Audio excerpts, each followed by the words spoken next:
You've spent your entire life being the good girl. You said yes when you wanted to say no. You smiled when you wanted to cry.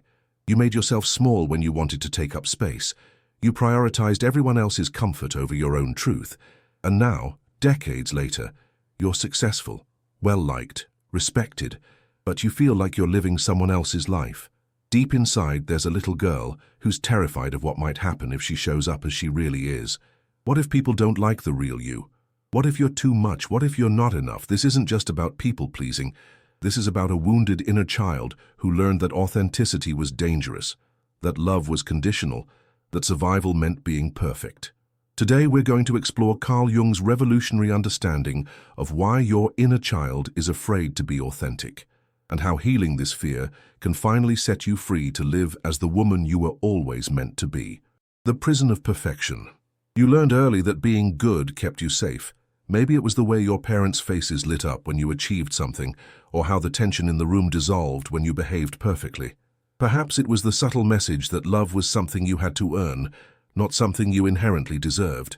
Jung understood that these early adaptations, while protective in childhood, become prisons in adulthood. The good girl persona you developed wasn't wrong. It was survival. But what serves a child doesn't serve a woman. The good girl learns to anticipate others' needs before her own. You've worn it so long that you can't remember who you were before you put it on. But Jung taught us something crucial. Beneath every persona lies our authentic self, waiting to be reclaimed. The shadow of the good girl. Carl Jung's concept of the shadow, the parts of ourselves we've rejected or hidden, is particularly relevant for women who've spent their lives being good. What gets pushed into the shadow when you're trained to be perfect? Your anger, your ambition, your sexuality, your wildness, your boundaries, your voice. Everything that might make you difficult or too much gets buried in the unconscious. But here's what Jung discovered. What we reject in ourselves doesn't disappear. It controls us from the shadows. This is why the good girl often experiences sudden bursts of unexplained rage. And until you reclaim these parts of yourself, you'll remain fragmented, searching for wholeness in external validation. The inner child's survival strategy. Your inner child isn't afraid of authenticity because she's weak. She's afraid because at some crucial moment, she learned that being real was dangerous. Maybe you were told you were too sensitive when you cried. Perhaps you were shamed for being angry or told that good girls don't act that way. Maybe you learned that expressing your needs made you selfish, or that having opinions made you difficult. Jung understood that the psyche adapts to survive. If authenticity brought punishment, withdrawal of love, or emotional abandonment, your inner child made a brilliant survival decision. I'll be who they want me to be. This adaptation worked. You got love, approval, safety. But it came at a cost. You lost connection to your authentic self. The inner child's logic is simple. If I'm perfect, I'll be loved. The masculine and feminine within Jung's work on the anima, the feminine within men, and animus, the masculine within women, reveals another layer of the good girl's struggle. Women who've been trained to be good often have an underdeveloped relationship with their inner masculine, the part that sets boundaries, pursues goals, and stands up for what's right. Instead of integrating healthy masculine qualities, the good girl might rely on others to protect her boundaries. She may attract partners who will handle the difficult parts of life, but this keeps her perpetually in a childlike state. Healing means integrating both the feminine and masculine aspects of your psyche. You can be nurturing and assertive, compassionate and boundaried, gentle and fierce. The cost of chronic niceness. The good girl believes that being nice is a virtue, but Jung distinguished between genuine kindness and compulsive niceness. Genuine kindness comes from wholeness and choice. Compulsive niceness comes from fear and the need to control others' reactions. The cost of chronic niceness is enormous. Emotional exhaustion, constantly managing others' emotions while suppressing your own, is draining. You give from an empty cup, wondering why you feel depleted. Resentment. When you always say yes, you begin to resent others for asking. But the anger isn't really at them. It's at yourself for not honoring your own limits. Loss of authentic relationships. People can't truly know you if you're always performing. Your relationships become transactional. You give niceness, they give approval. Stunted personal growth. When you avoid conflict and difficult conversations, you miss opportunities for growth and deeper connection. Physical symptoms. The body keeps the score. Chronic people-pleasing often manifests as headaches, digestive issues, autoimmune problems, or chronic fatigue. Spiritual disconnection. You lose touch with your inner wisdom because you're constantly looking outside yourself for guidance. The good girl thinks she's being loving, but she's actually being controlling.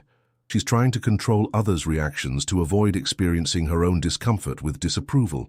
The fear of being too much. One of the deepest fears of the good girl is being too much. Too loud, too emotional, too ambitious, too sexual, too powerful. This fear often stems from early messages about what was acceptable for girls. Jung understood that what we fear in ourselves is often what we most need to integrate. The fear of being too much is actually a fear of your own power, your own aliveness, your own authentic expression. But here's the paradox.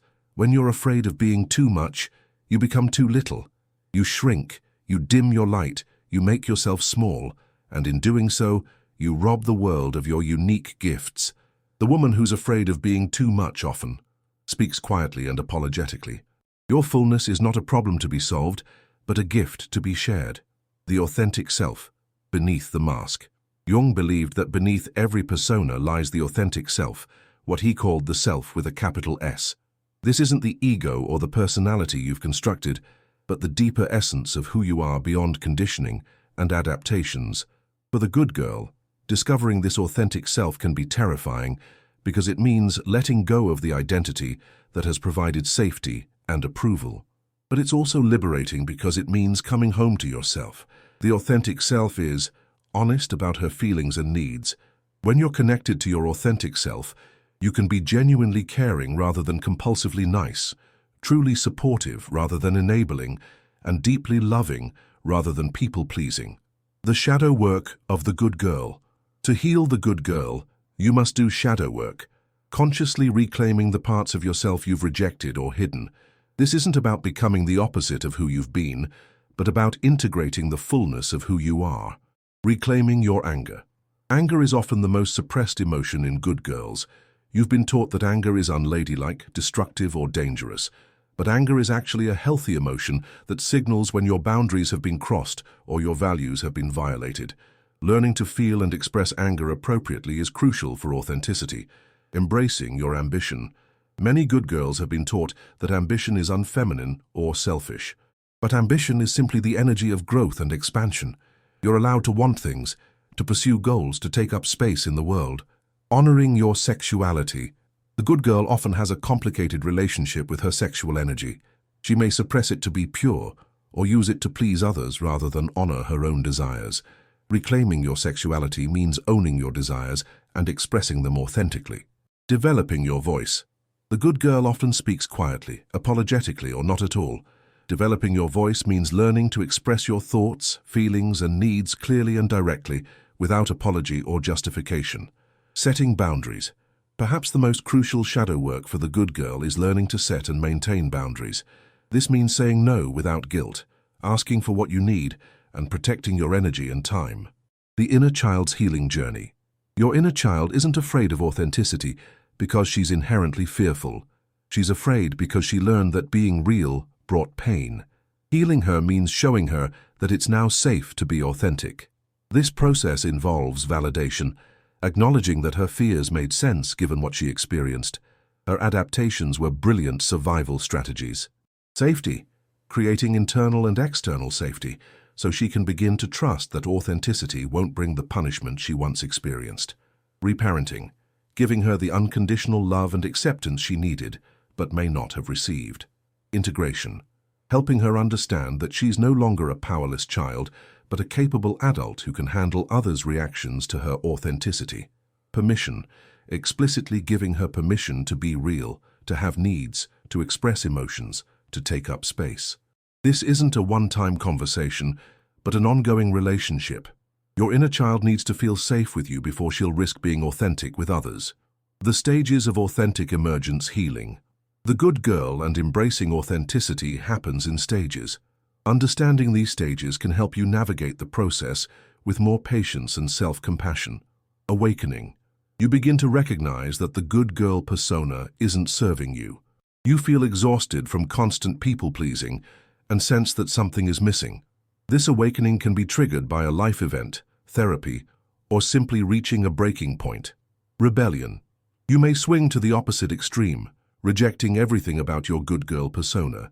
You might become angry, set harsh boundaries, or act out in ways that feel foreign to you. This is a normal part of the process, as your psyche corrects for years of suppression. Integration. You begin to find balance, keeping the positive aspects of your caring nature, while developing healthy boundaries and authentic expression. You learn to be kind without being compulsive, supportive without being enabling. Embodiment. Authenticity becomes natural rather than forced. You're comfortable with your full range of emotions and expressions. You can be soft and strong, gentle and fierce, caring and boundaried. Service from a place of wholeness. You can serve others authentically rather than compulsively. Your giving comes from overflow rather than emptiness, and you can help others without losing yourself. Breaking free from the good girl prison. The journey from good girl to authentic woman is not about becoming someone new. It's about remembering who you've always been, beneath the conditioning and adaptations. Start with self-awareness. Notice when you're operating from the good girl persona. What triggers it? What does it feel like in your body? What are you afraid will happen if you don't perform? Practice micro-authenticity. You don't have to transform overnight. Start with small acts of authenticity, expressing a preference, sharing an opinion, or saying no to something minor. Heal your relationship with conflict. Good girls often avoid conflict at all costs, but healthy conflict is necessary for authentic relationships.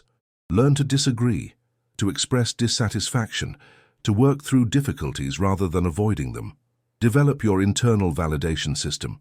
Instead of constantly seeking approval from others, learn to validate yourself. Ask yourself, am I being true to my values?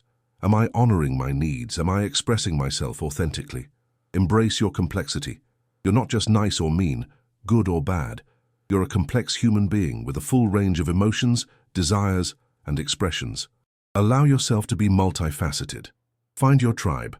Surround yourself with people who appreciate your authenticity rather than your performance.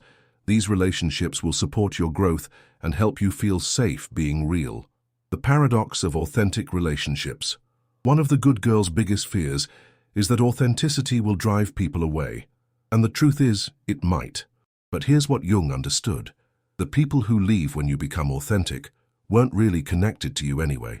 They were connected to your performance.